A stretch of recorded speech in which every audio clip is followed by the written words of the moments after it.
Finally, tonight, we take a look back at some of the images that have defined this historic and often tumultuous year.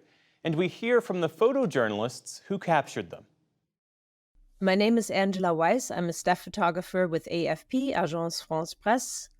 Two of the biggest events I covered this year were the Trump arraignment and the civil trial. I also covered the manhunt from the deadliest mass shooting of the year in Lewiston, Maine, where a shooter killed 18 people at a bowling alley as well as at a bar and grill. My name is Matthew Thayer. I work for the Maui News on the island of Maui in Hawaii.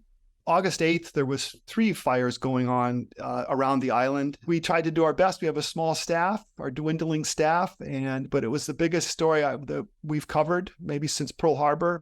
My name is Paula Braunstein, and I've been covering the war in Ukraine since the beginning, mostly for Getty Images, but I am freelance and I do a lot of feature stories that tell about humanity living against the backdrop of war.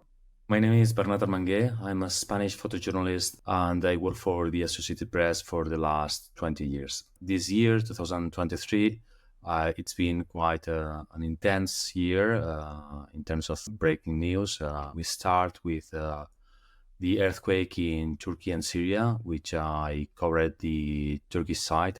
And the end of the year, we are covering, along with other colleagues, the ongoing war between Israel and Hamas.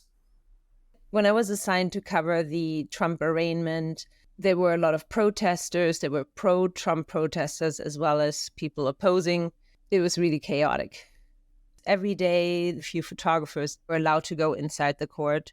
So you basically rush in and you're facing him and you have about, 15, 20 seconds to make some photos. And in that moment, he was just looking straight at me.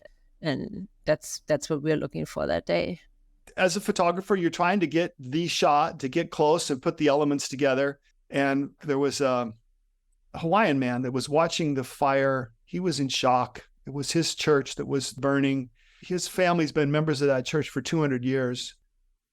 The breadth of the destruction and the human cost was a tragedy. Lahaina is the beating heart of the island as far as so much of of what we do here. And to know that it was gone and its people were hurting, it was really hard. It was so hard to cover. When we talk about the war in Ukraine, viewers can't see the death and destruction every day.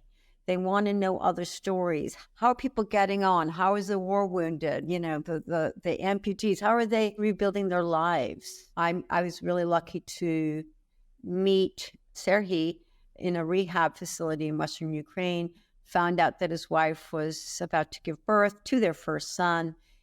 He's a double amputee and certainly lucky to be alive. I've covered a lot of funerals, too many to count, to be quite honest with you. And to be able to photograph a birth, that's something special. I arrived a few days after October 7. I went to Israel to cover the funerals of the people that was killed during the Hamas attack in the kibbutz and the festival.